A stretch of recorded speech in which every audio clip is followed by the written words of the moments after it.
I've just recently been reading Jonathan Livingston Seagull again, that Richard Bach short story about individuality, blah blah blah.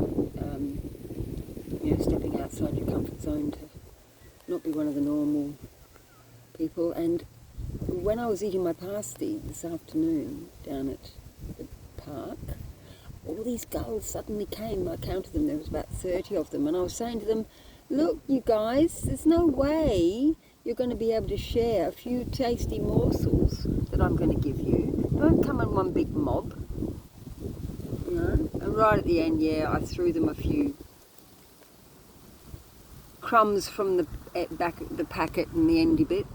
But then I was just having my little supper here, and one gull came and stood there, and I've been chatting with him, and I said to him, good on you, mate, where's the rest of the, you don't want to lose the rest of your mob because you want to be a bit sociable, but good on you, you've come here, a lone gull, and I picked a bit of a nice, the best quality food I could give a gull, apart from fish, a bit of sprouted bread there, and gave him a nice little chunk I thought would be his size, and then he sort of pecked at it and walked off, and I thought, oh, it's too big for him.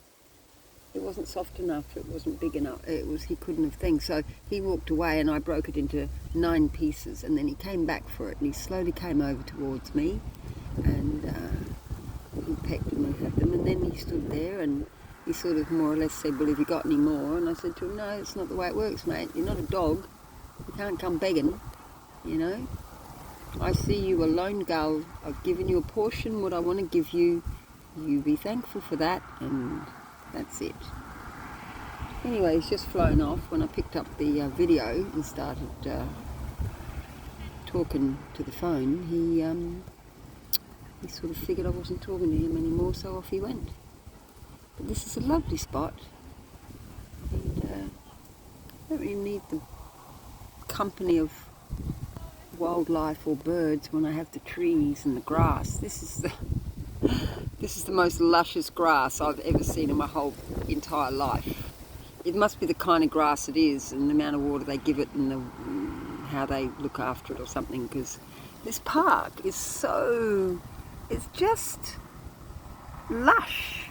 It just feels really, maybe because South Australia is so dry and there's the ocean right there, it's just gorgeous. So